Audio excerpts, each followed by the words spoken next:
uma conversa para terminarmos às 7h30, conforme estava prometido, e por exclusão de partes, e porque se vocês estão atentos aos nomes do painel, sabem que vai acontecer entre a Luísa Paulinelli e o Manuel França Gomes.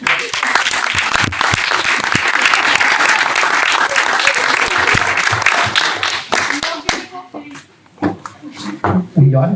Não. Isso é um prejuízo. Porquê é que ficaram para o fim? Porque realmente têm os dois as cordas vocais muito afiadas. Podem tirar as máscaras, devem tirar as máscaras. Nós estamos em ambiente hospitalar, nem de Assembleia Legislativa. Então, estes dois senhores sentam-se aqui porque têm coisas também bastante interessantes para contar. São ambos uns desbocados do caraças e pronto, e fazem ouvir bem, nem sei para que é que vão usar microfones, mas tudo bem, estejam à vontade. E aquilo que eu vos tenho para perguntar, entre outras coisas, ou para início de conversa, é, estando... Luís, eu conheci-te em ambiente rotário, já eras rotária? Conhecemos, agora não lembro, conhecemos em ambiente rotário? Sim, isto está a fusionar. Sim, conhecemos, eu já pertencia ao Rotaract de Sintra. De Sintra. E depois vim para a Madeira, cresci, já não podia pertencer ao Rotaract, porque é só até aos 30 anos, e depois acabei por entrar no Rotary do Funchal. E foi és uma professora universitária, ponto, exerces as tuas funções primeiras aqui na Universidade da Madeira, és uma autora de livros infantis e não só, portanto és uma pessoa que tem que ter sempre projetos entre mãos, caso contrário, se eu diria que até te sentes incomodada se não tiveres uma quantidade de projetos a acontecer. É bom viver só metade do ano com o marido? E a pergunta tem um contexto. É italiano, eles têm uma praia, não é verdade? Uma concessão. Meu marido com a minha cunhada, sim. Muito bem, tem uma concessão de praia em Itália, portanto isto, de uma forma resumida, passa o verão todo lá, primavera-verão todo lá, e a Luísa aqui. E depois no inverno ele vem para cá, para aquecer a cama, digo eu. Ele agora até passa mais tempo lá do que cá, porque o turismo tem mudado e ele até passa mais tempo lá. Mas eu às vezes já me tenho perguntado se ele me disser assim, vou ficar aqui 12 meses ao ano. Ui, não. Se eu não me assusto. Claro, tem agora que o nosso filho está crescido é muito mais fácil, porque quando ele era pequenino praticamente ficava sempre comigo e eu acabava por ter grande parte do ano a função de mãe e de pai, mas agora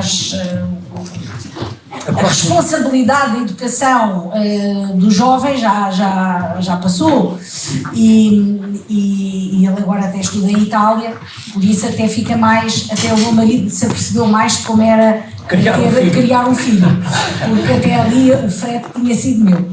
O frete era uma coisa boa, mas às vezes não é fácil criar uma criança, ainda por cima quando eu tinha os meus pais longe, porque vivem no continente. Mas às vezes, eu tenho que dizer a verdade, às vezes sinto-me um bocadinho aliviada de não ter o marido em casa, porque eu tenho tantas coisas para fazer. Eu tenho tantas coisas para fazer que depois, quando ele está, eu sinto-me muito culpada de não estar a dar toda a atenção possível. E aquilo que eu tento fazer é apesar dele me apoiar assim a 100%. Mas eu entendo que lá em casa é mais ou menos a mesma coisa, que eu digo à minha mulher, olha, vou 3 meses para fora. Ela disse, não queres ficar 4 ou 5? Sim, é um alívio, não é? A gente sabia que pode ver todas as séries da televisão que quer, ver o Sporting. Netflix, eu vi série Netflix durante a pandemia, caramba. Pai, Claro que sou do Sporting. Está a ver o Sporting? Está falando do Sporting. Mas estou a falar do Sporting, eu sou uma Mas tem alguma Sportingista. relevância o Sporting? Tem toda a relevância. Desde que o António Silva no Leão da Estrela disse, António Silva disse, um sportinguista dá um pontapé, um jogador do Sporting dá um pontapé no terreno de passe e ele entra na Antas, a bola, e faz gol.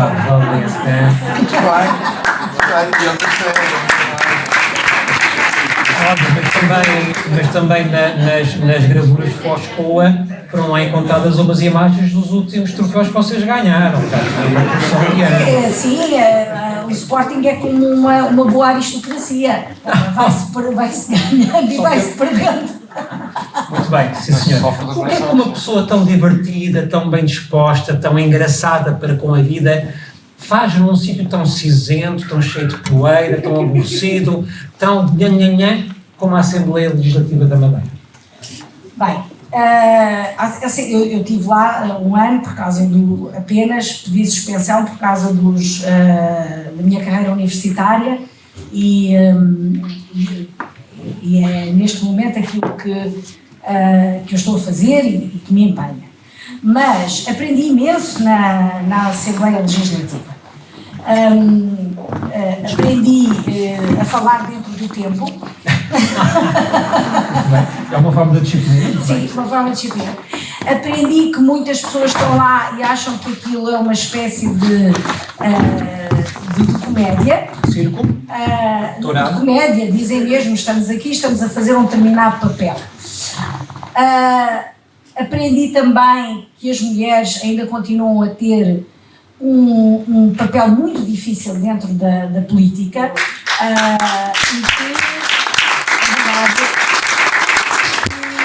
e nunca me tinha apercebido, quer dizer, tinha percebido pelas estatísticas, as mulheres são uma minoria, por exemplo, no poder local. Os homens são presidentes, elas são vice-presidentes, há muitas mulheres vice-presidentes, mas não presidentes. É preciso ter cotas para que elas entrem dentro nas listas, e se não houvesse cotas, muitas mulheres nunca entrariam. Depois a velha história do mérito, a pergunta é quem é que dá o mérito a quem? E como que geralmente quem dá o mérito são os homens, porque são eles que estão nos lugares principais, é extremamente complicado. Mas também ouvi coisas que me deixaram extremamente perturbada, e é por isso que eu me tornei até uma grande defensora das mulheres, mais do que era. Por exemplo, o facto de na Assembleia se dizer Excelentíssimo Senhor Deputado Miguel Iglesias, Excelentíssimo Senhor Deputado Jaime Filipe Ramos, Senhora Deputada Mafalda, a senhora deputada Elisa, é uma coisa impressionante, porque o facto de retirar o sobrenome à mulher é uma forma de diminuição do seu lugar, porque a nomeação é extremamente importante, isso eu sei, sou da literatura, estudo estas coisas da nomeação e da onomástica. O facto de se retirar à mulher o seu sobrenome, mas não acontece só na política. Quantas vezes eu em reuniões na universidade é assim, aqui está o senhor professor Paulo Rodrigues, aqui está o senhor professor Telmo Reis e aqui está a professora Luísa. Também para ler ia dizer. Não, mas podiam dizer antes. O facto é que... Deve ser autoritário em Itália, que eles não te veem como mulher casada. Não, mas isso acontece com todas. Geralmente tem o primeiro nome. Aliás, uma vez falei disto com uma amiga minha, a Catarina Fonseca, que trabalha na Ativa, ela até fez uma crónica muito engraçada, porque ela dizia que lhe aconteceu mesmo nas reuniões da revista, e ela fez uma crónica muito engraçada a dizer que todas as mulheres são Maria. Porque é Maria. Pronto, olha. Mais ou menos. E depois há comentários sexistas. Ouvi comentários sexistas na própria Assembleia, do género levantar e se calhar pensarem que me podiam perturbar, dizem, ela hoje vem tão bonita, ela hoje arranjou-se toda na bancada da frente. Olha, como eu não sei bonita, nem me arranjo toda, portanto não acreditei e fui para a frente. Não perturbaram.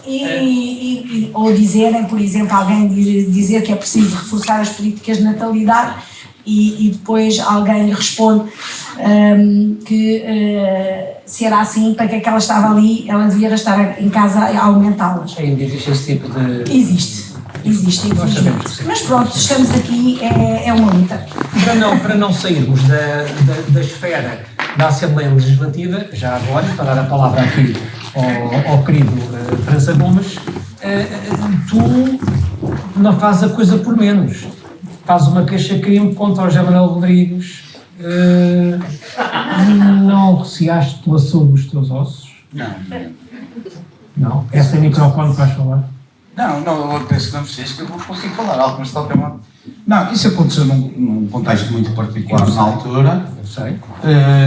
Portanto, tinha a ver com uma nomeação interna que legalmente, e está escrito em tudo o que é legislação, tinha que ser uma nomeação feita interpares, portanto, pela própria direção clínica do hospital, e numa reunião de todas as FIAs do hospital foi dito por alguém responsável, o caso não era só na minha nomeação, havia mais outro. O caso da nomeação não tinha avançado porque fulano tal e fulano tal tinham, em nome da política e do acordo político que tinham feito da coligação, tinham dito que não era assim, então não podia ser, fulano não podia ser. Como isto foi dito à vista de uma malta de gente, eu peguei no nome das pessoas todas e deu no Ministério. Ou seja, recebi agora há dias que foi arquivado. é suposto um cargo de diretor Ainda clínico. tem 15 dias. Ainda tem 15 dias foi arquivado. Eu recebi a carta em casa. Eu vou trazer para aqui mais um outro político que estejam aqui na sala. É suposto um cargo de direção clínica ter ingerência política? Não. Bruno? Não, nem o estatuto, nem o estatuto, o próprio estatuto do hospital. O Manuel vai explicar melhor, mas a questão que deu Assim, o que diz o regulamento, assim, o regulamento do hospital, que está aprovado e em todos os hospitais, os diretores de serviço são nomeados pela direção clínica, aliás, não é assim. A direção clínica indica dos médicos com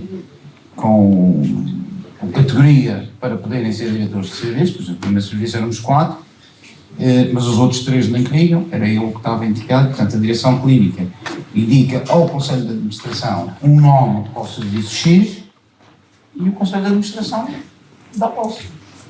Foi aqui que a coisa tinha sido bloqueada. E então, como ele diz que eu não faço problemas, Bem, toma lá uma queixa aqui para o Presidente da Assembleia. Está certo. Olha, porque é que poucas políticas para mim dadas, eu também tenho que reconhecer onde é que as coisas começam. E isto começa porque sobre uma determinada pessoa que vive quase uma página de diário de notícias, uma das razões porque essa pessoa naturalmente me iria bloquear o lugar, e relativamente à outra pessoa foi porque eu disse na Rádio de Televisão Portuguesa Madeira que a pessoa não tinha pedigree para ser Presidente da Assembleia. Pronto. E já melhorou o pedigree ou não? Não, eu mantenho a minha opinião, que não estou comigo. Está bem. Porque é que disser Lisboa? Isso é complicado. Vou dizer uma coisa. Há uma nota, não há nota, mas é uma frase que diz: as três piores profissões que existem são médicos, prostitutas e taxistas. Quando não estão a trabalhar, estão todos de braço, está tudo bem, não sei o quê. Quando chega um cliente, começam a porrada para ver quem é que fica com o cliente. E não conheces tu a realidade das agências de viagem. Isto são as três profissões e, portanto, a minha está incluída nisto. Isso tem... Eu não tenho explicação para isso, francamente, não é? Eu penso que neste momento, na Madeira, embora neste preciso momento estejamos, a coisa está muito complicada porque a abertura pós-pandemia tem dado um movimento inusitado no hospital, no serviço de urgência do hospital, uma coisa completamente maluca. Sim. Nunca se viu. Eu faço 39 anos de serviço neste hospital no dia 1 de janeiro. Sim. E também faço 64 de idade. Faço as duas coisas ao mesmo tempo. E eu nunca vi um movimento que neste momento se está a ter no hospital. Na segunda-feira passada, feriado, dia 1 de novembro, eu tive de urgência, ao próprio dia vi 84 doentes. 84 doentes, quando a nossa média costuma ser 30, 34, 35. Mas é uma realidade. Doentes esses com Não, a maior parte até não são... Não, pois o problema é esse. O problema é que mais de metade não são urgências, são consultas, meras consultas. E muitas vezes porque não encontram vagas nos centros de saúde e vão ao hospital. E há mesmo doentes que já vão diretamente ao hospital sem sequer irem ao centro de saúde. Então porquê que não foi ao centro de saúde? Se for lá não me veio. E portanto isto pôs aqui uma coisa, isto tem que ser reorganizado naturalmente. E penso que as autoridades responsáveis estão a pensar nisso seriamente e que isso tem que ser resolvido. Naturalmente, isto é pós-pandemia, a pandemia foi aquilo que foi, nós fizemos consultas por telefone, que é uma coisa mirabolante. Eu ainda hoje em dia me zango de ter um computador à frente e ter que falar para o computador, porque quando dou por mim, estou 10 minutos com o doente, nem sequer vejo a cara do doente, nem sequer sei como é que o doente se chama, que estou a escrever ao computador. Não é a essência da medicina, a base e a essência da medicina é exatamente o contacto social, a relação humana, a história clínica, em que ali tem que haver ali uma confiança médica e doente, mas isto de qualquer modo não responde à tua pergunta. E a tua pergunta tem a ver que eu ainda quero defender aqui a minha dama no seguinte: eu acho que nós temos pessoal altamente qualificado no nosso hospital,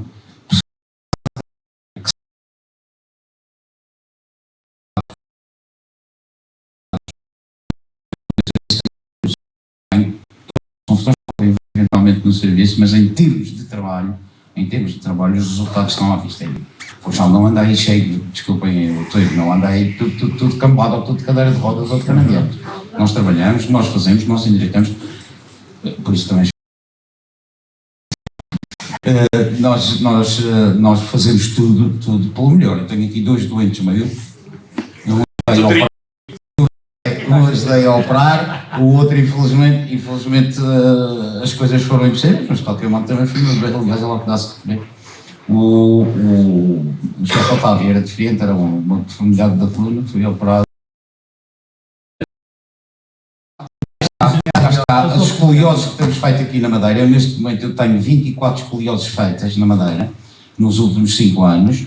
Vem o professor António Oliveira do Hospital Santo António do Porto ajudar e o Fernando Campos, e nós os 3 fazemos. E a cirurgia que estamos a fazer aqui no serviço de ortopedia do César Amo, na Madeira, é uma cirurgia de topo de gama, de topo mundial. E portanto, mas também é uma alegria e é uma satisfação poder dizer aqui à vontade a todos que estão a ser bem tratados e que podem confiar nas pessoas. Mas também há sapateiros na tua especialidade. Em todos.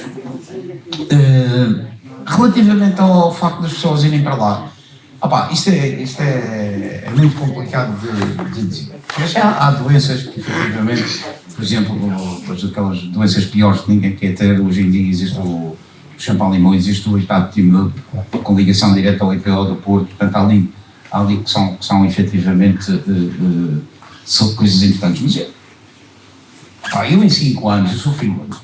Sim. Eu em 5 anos perdi a minha mãe com câncer do útero, o meu pai com câncer do pulmão e a minha mulher com câncer da mama. Só a minha mulher é que saiu da Madeira, mas saí da Madeira para fazer radioterapia porque não ia estar. Porque o resto foi tratada aqui no hospital e fui tratada como tudo do bom, do melhor que havia. É verdade que eu fui ao Porto falar com o professor Sobrinho Simões, que é um meu amigo pessoal, além de ter sido meu professor, é meu amigo pessoal, e realmente arranjei uns tipos de tratamento diferentes que consegui pedir e tal, mas não saímos daqui da Madeira, só saímos daqui da Madeira para fazer radioterapia, mais nada. E portanto, acho que nesse aspecto, vais-me dizer se eu tiver alguma doença depende. Acredito que se for alguma doença que efetivamente a tecnologia, por exemplo, de um Champal-Limão ou de um IPO, seja necessário, no resto temos ali pessoal que está perfeitamente capacitado, perfeitamente formado para produzir um bom serviço. Claro que depois é fácil sempre dizer cá fora mal, ou que se ouve dizer assim, para dizer, somos portugueses ou não somos portugueses, não é? Tal coisa. Uma lei, uma proposta que tenhas apresentado na Assembleia, ou pessoal, em nome do partido que representas, que tenha sido vetada pela oposição de uma forma tão injusta, tão descabida, entre tantas, que vão acontecendo por aí, por todo lado. O que é que gostaria de ter visto passar e não passou? Bem, eu tenho que dizer que na Assembleia, há bocadinho falou-se, disseste para a Raquel falar com tomates, não foi? Eu digo que nós mulheres, é bom que a gente comece a falar com o útero, porque acho extremamente importante nós estarmos lá e não estamos com tomates, estamos com aquilo que nós temos. Realmente, desculpa, pensando bem, até nessa discussão nós somos sexistas inconscientemente. Se calhar há pessoas que são um pouco imaginativas. Eu acho que. Mulheres com outro está do melhor. É, não é? Eu por acaso lembrei-me disto agora, mas fiquei muito bem. Mas posso dizer que a primeira proposta que foi aprovada do Partido Socialista foi a minha.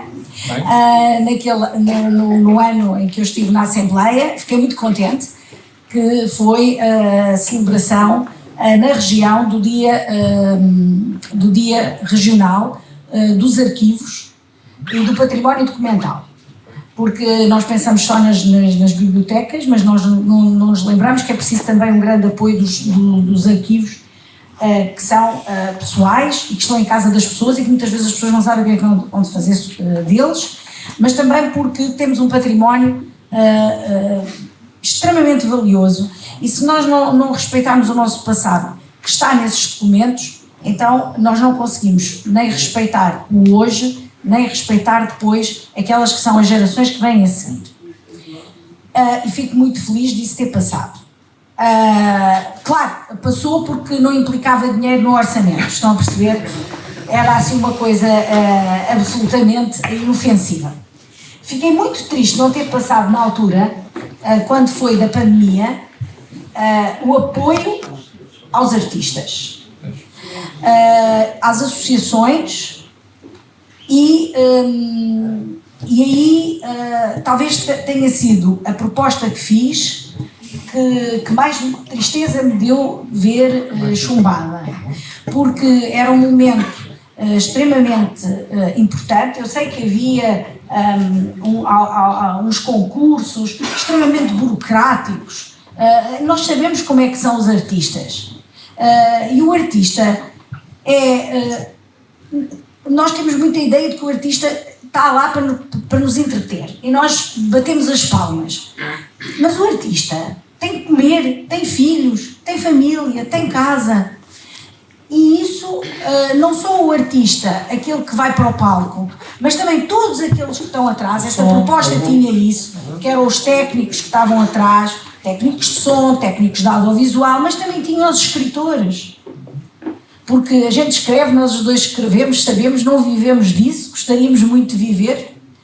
Quer dizer, eu se fizer talvez um romance daqueles detetive que dê muito dinheiro, um erótico detetive, que isso agora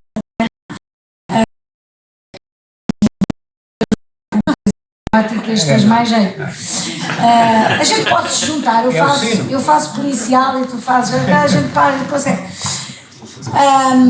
Nem temos a projeção de alguns grandes jornalistas, estão sempre na televisão e conseguem depois também ter mais projeção, isso também é normal. Não, isso é em todos os países, isso é assim, não é só em Portugal. As figuras, quando são públicas, acabam por vender mais e por conseguir mais. Mas todos esses, depois as pequenas associações, depois aqueles artistas que às vezes não têm a contabilidade pronta. E aquilo que era necessário fazer na altura, e por isso muita gente ficou sem conseguir pedir os apoios, depois a DRAC disse, mas a gente abriu e não apareceu gente suficiente. Não apareceu gente suficiente porque as pessoas não conseguiam preencher aquilo tudo.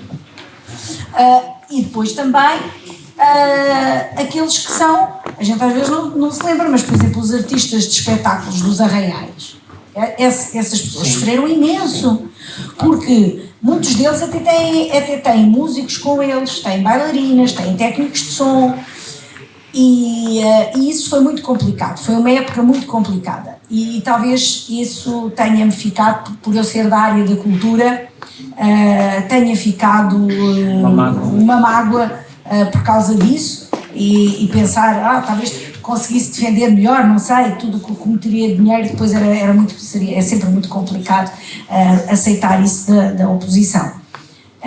Mas pronto, tentei fazer o meu melhor e ir passando e ir defendendo aquilo que eu achava que era importante. Terias gerido a situação pandémica na região de outra forma se fosse o secretário regional da Gruta? Não, de modo nenhum. Acho que nós fomos, eu devo dizer sinceramente, acho que fomos exemplares na maneira como gerimos a pandemia na região. Naturalmente, depois em Portugal as coisas também correram bem quando deixaram de ter pessoas com conotação partidária ou com nomeações partidárias e puseram um homem militar que, como não é burro, a primeira coisa que fez foi pegar uma malta de soldados, fez uma experiência dentro de 2 ou 3 quartéis. Eu não sabia disto, mas ele disse agora numa entrevista a uma televisão japonesa agora há 2 ou 3 meses. Experimentou numa amostra de soldados e disse isto é assim, assim, assim, vamos para a frente. E pronto.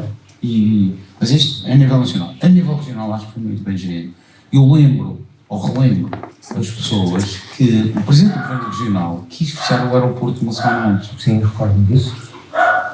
É evidente que isto não iria acontecer, mas tecnicamente, o primeiro caso de Covid da cidadã inglesa que ficou num hotel ali ao pé daqui, da Magnólia, chegou nessa semana em que o aeroporto era suposto que se queria fechar o aeroporto, mas já não estava. Portanto, nesse aspecto a coisa acho que foi bem pensado. E depois, de toda a maneira como se geriu a pandemia aqui, acho que correu muito bem.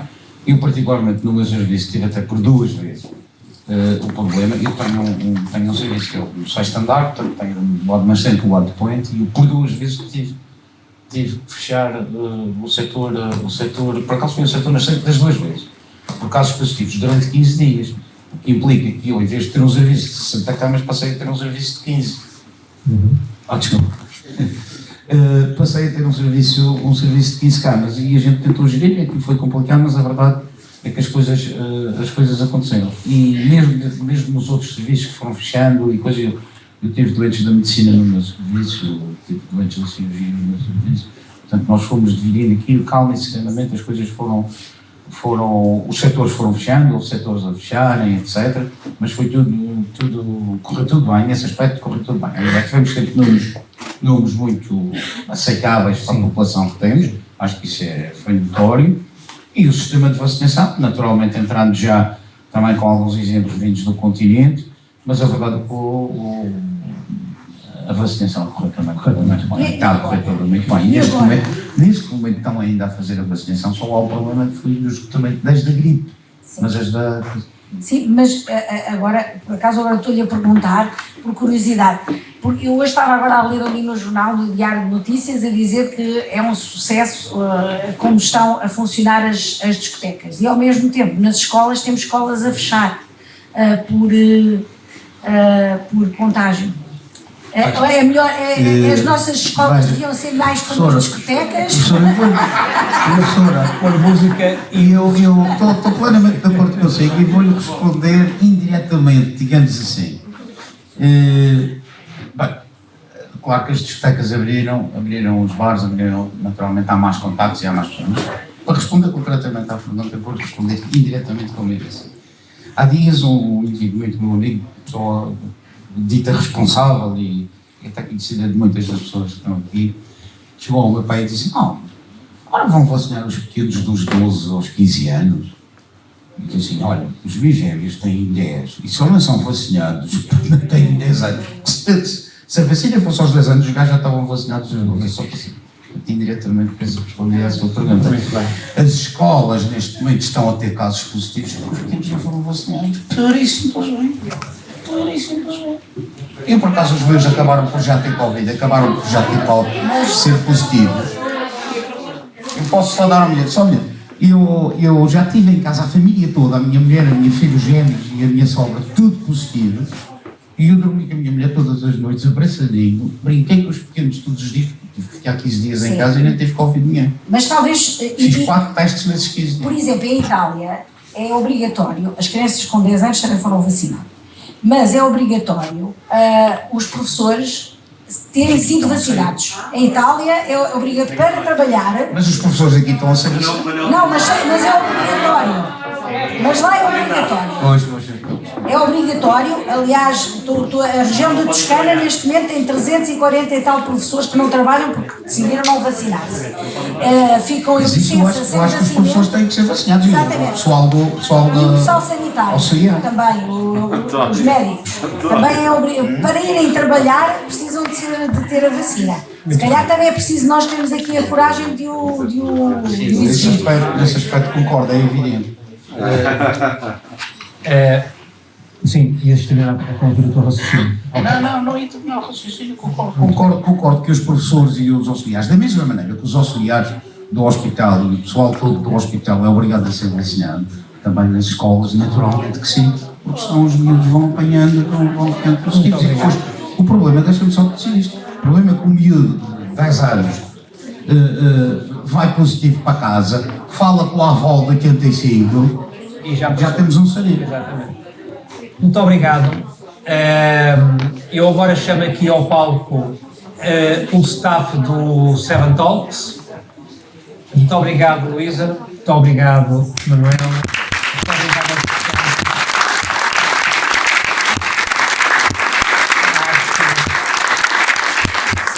no final desta conversa, acho que, de facto, a região foi um exemplo de como lidar com esta situação sanitária tão extrema. E graças realmente a essas decisões, umas melhores e outras piores, como em tudo na vida, a Madeira consegue estar hoje turisticamente e economicamente muito à frente do que muitos outros sítios, precisamente pelos procedimentos e pela postura que teve, não só da população, como também da classe médica. Obrigado a todos.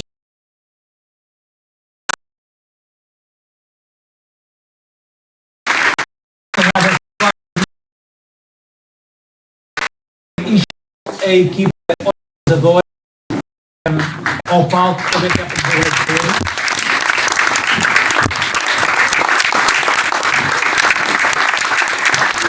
Agradecemos a todos a vossa presença, o vosso interesse.